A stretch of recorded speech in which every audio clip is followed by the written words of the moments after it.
இந்த 100 நாள் நடைபயண திட்டத்தில் மிக முக்கியமான ஒன்றை அரசுக்கு நாங்கள் எடுத்து வைத்தோம். சாதிவாரி கணக்கெடுப்பு நடத்த வேண்டும் என்று. இதனுடைய அவசியம், தேவைகள், அவசியம் அத்தனையும் தொடர்ந்து நாங்கள் சொல்லி வருகின்றோம். ஆனால் முதலமைச்சர் ஸ்டாலின் அவர்கள் அதை பற்றி ஒரு பொருட்டால் கூட நினைக்கவில்லை. சாதிவாரி கணக்கெடுப்பு தமிழ்நாட்டில் வளர்ச்சிக்கு மிக முக்கியமானது. நான் தொடர்ந்து சொல்லி வருகின்றேன். தமிழ்நாடு இந்த வேகத்தில் சென்றால் 50 ஆண்டுகள் வளரும் என்றால் சாதிவாரி கணக்கெடுப்பு நடத்தினால் 20 ஆண்டுகளில் தமிழ்நாடு வளர்ச்சி பெறும்.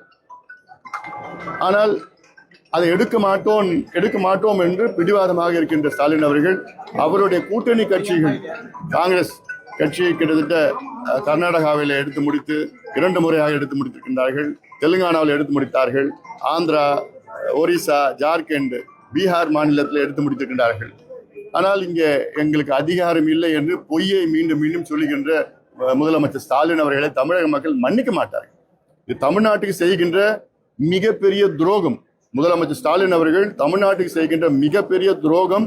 சாதிவாரி கணக்கெடுப்பை நாங்கள் நடத்த மாட்டோம், எங்களுக்கு அதிகாரம் இல்லை என்று பொய் சொல்வது.